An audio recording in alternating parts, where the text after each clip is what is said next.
பொது திட்டங்களை பெற்றுக்கொள்வதற்கு மக்கள் பாரிய புரட்சியில் ஈடுபடுகின்றனர்.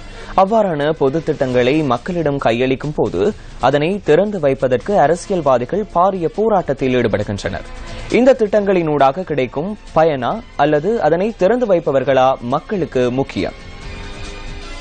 40 மில்லியன் ரூபாய் செலவில் நிர்மாணிக்கப்பட்ட ஹிங்குரான வாராந்த சந்தை கட்டட தொகுதி இன்று காலை 9:45 அளவில் திறப்பதற்கு தீர்மானிக்கப்பட்டிருந்தது. அதற்காக கிழக்கு மாகாண முதலமைச்சர் அழைக்கப்பட்டிருந்தார். எனினும் கட்டடத்தை திறப்பதற்கு தீர்மானிக்கப்பட்டிருந்த நேரத்திற்கு 10 நிமிடங்களுக்கு முன்னர் அமைச்சர் தயா கமகே மற்றும் பிரதி அமைச்சர் அனுமா கமகே அங்கு வந்து பலவந்தமாக கட்டடத்தை மக்களிடம் கையளிப்பதற்கு முயற்சித்தனர்.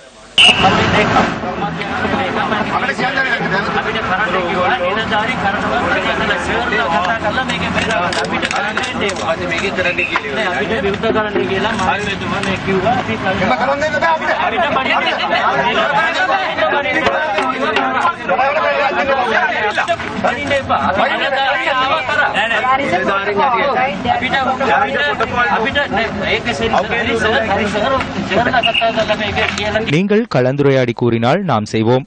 எமக்கு கூறியவற்றை நாம் செய்கின்றோம். நீங்கள் இதனை விரும்பாவிடின் நாம் எங்கிருந்து செல்கின்றோம்.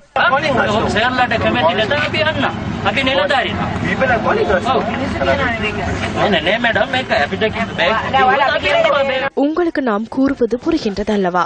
இந்த பகுதியில் தேர்தலில் நாமே போட்டியிட்டோம். தேர்தலில் போட்டியிட்டவர்களுக்கு அறிவிக்காது மட்டக்களப்பு திருகோணமலையிலிருந்து வந்து இவ்வாறு செய்ய முடியாது அல்லவா?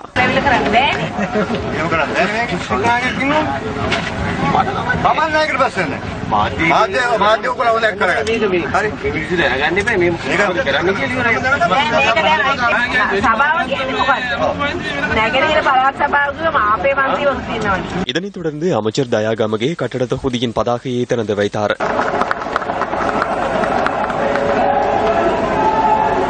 இந்த சம்பவம் இடம்பெற்று 5 நிமிடங்களுக்கு பின்னர் அங்கு வருகை தந்த கிழக்கு மாகாண முதலமைச்சருக்கு கடதாசியில் மூடப்பட்டிருந்த பதாகையை திறப்பதற்கு நேரிட்டது.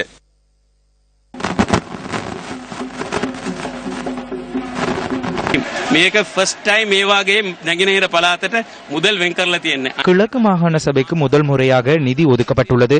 4 மாதங்களே உள்ளன. இதனை திறப்பதற்கு நான் வர வேண்டுமா அல்லது வேறு எவரும் வேண்டுமா என்று இல்லை. அரசியல் செய்வதற்கு எமக்கு தேவையில்லை. ஜனாதிபதி இந்த நிதியை ஒதுக்கியுள்ளார்.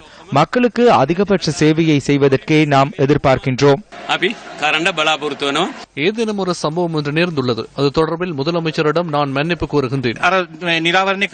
பதாகையை திறப்பதற்கு போடப்பட்டிருந்த துணியை கலற்றி எறிந்துவிட்டார். துணியை கொண்டு சென்றார்.